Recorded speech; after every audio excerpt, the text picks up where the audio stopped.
Morning everyone! Morning!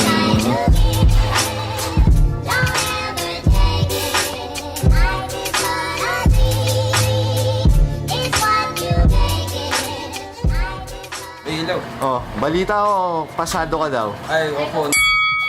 Nung last Friday po. Okay, so kamusta? Ano ba nangyari sa evaluation mo?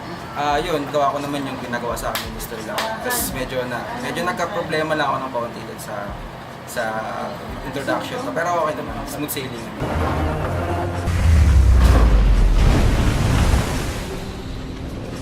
Buti naman, so congratulations. Thank you. At last question ko, tingin mo kung hindi ka dumaan sa 30 days training, meron ba magiging improvement or it's just Daryl is Daryl? Ay, kung hindi ko nadaanan yung 30 days training na yun, malamang hindi ako nakapasa kasi may mga bagay doon na bago sa akin. Yung pagpe-present ng pagpe-present sa harap ng panel, pag yung ng chart, pag-present ng chart. Tapos yung kay Mr. Lau, yung ginagawa niya sa akin. Okay, overall in your personality, nakatulong naman ba? Kasi ngayon medyo nag-boost yung yung confident ko na makipag-usap sa mga tao.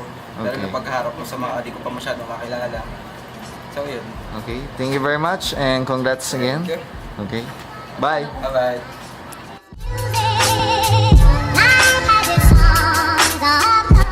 Okay, good day Madrid Nation. Andito na naman tayo sa Madrid Daily Update. So, nasa episode 30 na po tayo. Ano mo yun? Episode 30 na.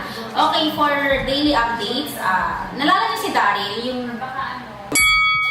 video nung nakaraan, yung sinabi ko good luck, good news, nakapasa po siya. Okay, so welcome Daryl. Nung nakaraan din, Saturday, nagkaroon din ng Sports Fest at kasama ang Madrid sa mga nakilahok. So abangan na lang yung pictures sa Madrid Facebook. Okay? So for today, our life tip of the day is to get fit. Okay, get fit. Wow, get fit. Diba? Get fit. Kasi isipin mo, diba, napakatamad natin na alagaan yung katawan natin pero hindi natin niisip na iisa lang yung katawan natin. Diba? Iisa lang to. Hindi na ako pwedeng humiram ng katawan ng iba. Iisa lang to. So, kailangan ingatan. Kailangan alagaan. Diba? Kasi bakit? Kapag meron ka, kung fit ka, meron kang magandang health. Diba? Pag maganda yung health mo, makakagalaw ka ng maayos, confident ka. Diba? Kaya nga ako, sa totoo lang, nasa day 15 na ako ng pagbabalik fit sa katawan. Okay? So, abangan. Okay, for our work tip of the day naman, look for humor in the situation. Minsan, pag sobrang bigat na ng trabaho, pag masyado ka ng seryoso, hindi mo alam, pwedeng naapektuhan na yung mga katabi mo, naapektuhan ka na. Kasi minsan, kapag may tamang humor kang nilalagay doon sa certain situation, napapagaan niya kumbaga nakakapagpa-relieve to ng stress sa'yo at sa mga kasama mo sa work. Okay?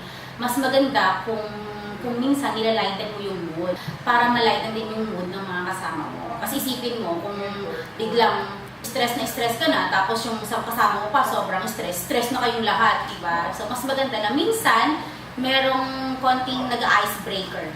Okay? So, kung may natutunan ka sa video na ito at nagustuhan mo itong video na ito, you could give us a thumbs up. At para sa mga hindi pa nakaka-subscribe, mag-subscribe na kayo.